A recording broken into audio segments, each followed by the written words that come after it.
I had to mute because I was yelling backstage. Now, I went from being called Vader Games, Vator Games to City fan this week. How things have changed. Mon Dieu, mon Dieu, mon Dieu. Spent this last week picking up on my French, getting ready for this Madrid. Mon Dieu, mon Dieu, mon Dieu. That's my God. That's my God in French, by the way. For those of you that want to say that City bottled this, settle down. Please settle down. It's unfortunate finish. In regulation, City was the better team. For 90 minutes, Manchester City was the better team. Stepped up, went to Real Madrid, played these guys tough. But as I've been reminded all week, as I've been told about this heritage, as I've been told about Benzema being on fire, we had him for 90 minutes. Now, after 90 minutes, I give it to Real Madrid. They did their thing. But in regulation, City fought valiantly. You guys may disagree with how we fought, but Manchester City for 90 minutes was the better team. And had the game not required 6 extra damn minutes, we could have been looking at a different result. I don't want to hear any of this Jack Grealish flopping. The man came on, he created opportunities. It's a game of inches. We've been told, we've seen. He missed them. He didn't miss. It was actually a shot on net, and it was saved. It was a great save. Liverpool fans have seen some fantastic saves on the goal line. We know what we know what can happen. But unfortunately, it wasn't City's day. And am I hurt? Am I feeling it? Yes, absolutely. My mic was muted because I was yelling backstage. I was upset. I had to tell my kids, settle down. Now's not the time, kids. Now's not the time. Now, I'm not looking at next year. I'm looking at this season. The season is not over. I'm still hurt. And these players, again, if you see my background, you see the happiness we had on that first leg. And then you see the disappointment on Ederson's face right there. If you can see more of it, actually, some of the other players with their heads down. This is what the Champions League is all about. Highs, lows. It's a tie. We did not come through with it. No. Hold on, Terry. Not come through with it. I heard that you're about to jump in. We did not come through with it. I want these players to remember this moment because this is why this Champions League is so important. It doesn't come often. So remember this hurt so you players do not feel it, and me, fans, do not feel this next year. I hear what you're saying there. I mean, this is literally the Champions League for you lot, though. This is Man City's Champions League history. I want to go to Liaz next on this. Was this a case of City bottling it, in your opinion, or do you feel we're being a little too harsh on them? What are you saying, bro? You guys done? You're a liar, my friend. Manchester City did not dominate. Whoa, do not call me a liar. No, hold on. I'll let you speak for 5 minutes straight. I didn't interrupt you one time. I didn't interrupt you one time. I'll let you speak, brother. This is my time to shine now, brother. I've only met you twice. Do not call me a liar. Manchester City did not dominate that game. You done? Manchester City did not dominate that game. Vinicius, for all the good that he did offensively, in that battle with Kyle Walker, when Kyle Walker was fit, that's an unbelievable battle because there's not many defenders that have the recovery pace to keep up with Vinicius. But Vinicius missed sitters.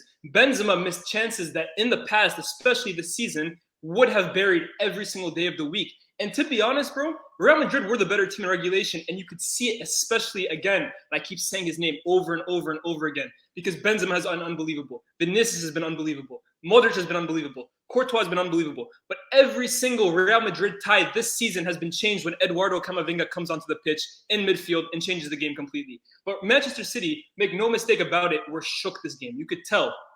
And Pep Guardiola, I cannot wait to have this conversation with you guys because seriously, if this guy has a Rolex, the watches are ticking extremely fast right now. That shit is fake, bro. It's fugazi. I'm ready to have this conversation about Pep right now, man. I keep hearing all this great stuff about him. And to be honest, I've always said, for me, he's the best coach on the planet, possibly of all time. But when it comes to being the greatest manager, this game for me and the last 6 editions of the Champions League are perfect proof of why he can never be, until he proves me wrong dramatically, above a Sir Alex. To be honest, this game, for me, proves exactly that. You go into extra time and you don't have the likes of De Bruyne. You don't have the likes of Riyad Mahrez. You don't have the likes of Gabriel Jesus. You take all of them off expecting to win the game. And in 2 minutes, I'll say it again, said it before, and I'll say it again. Football heritage. You guys don't have it. You guys don't have it. And a team like Real Madrid, it's in their blood, bro. It's in the royal white of their kits. It's in the Santiago Bernabeu. You thought you could go to that stadium in those ugly pajama kits and beat the greatest club of all time. Welcome to your Kodak moment, bro. This is it. Real Madrid in the Champions League final. Benzema Ballon d'Or. I'm on cloud 9, bro. You can't beat me today, man. And the Mahrez goal. Oh, my God, bro. Come on. I'm getting drunk tonight, bro. What were you saying, Jay? What are you saying? I'm not going to go as hard as Lias did. I don't know if it was that big. They definitely bottled it, and it's mostly just due to the fact that they had scored in the 73rd minute and then turned around and gave up 2 in the 90th.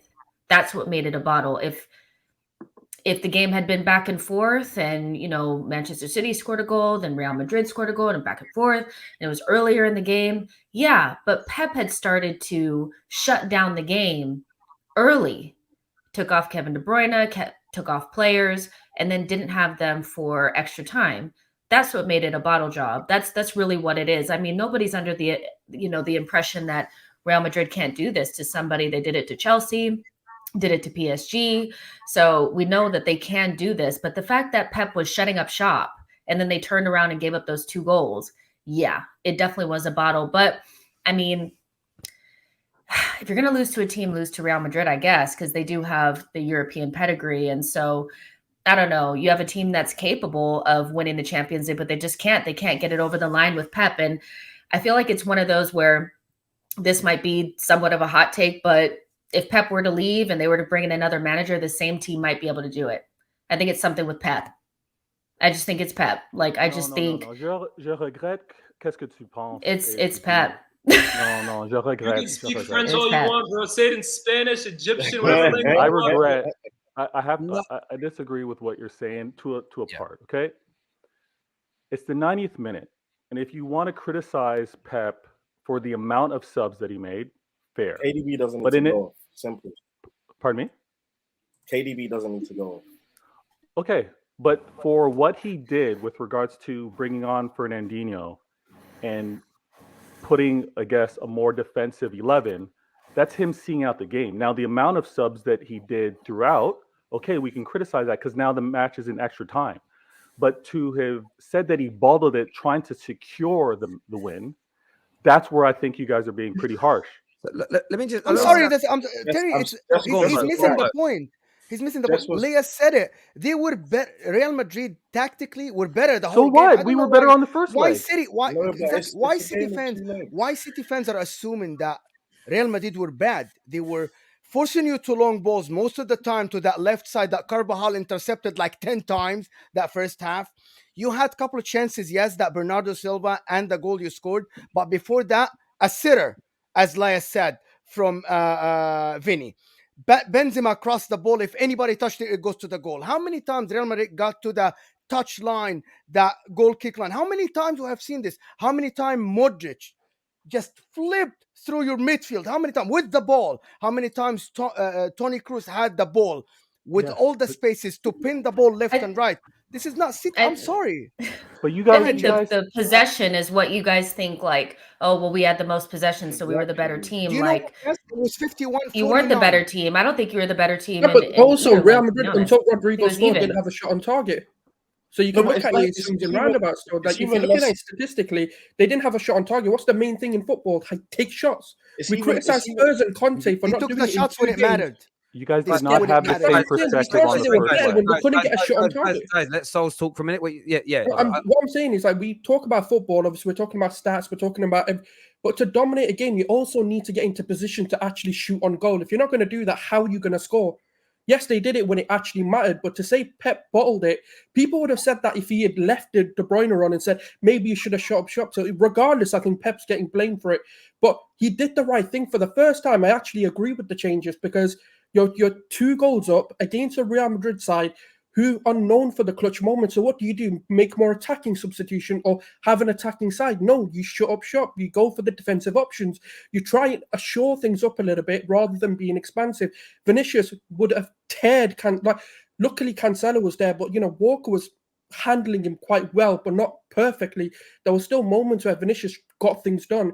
So when you then obviously switch the sides and put Cancelo there, yes, he handled things, but Vinicius was getting the better of Cancelo in that moment. And then when you got Zinchenko on the other side and bringing Rodrigo on, what do? You need to then bring a defensive reinsurance. And he brought Fernandinho in, who's got the experience. He's 37 today or something like that. So I do think he did the right things given how the game was going. And they didn't need to score in that moment. Yes, it's naive. Yes, in hindsight, we can all say he bottled it. But that team doesn't have the mentality to go ahead and get things done. Sorry, I want to say before I go to Dan.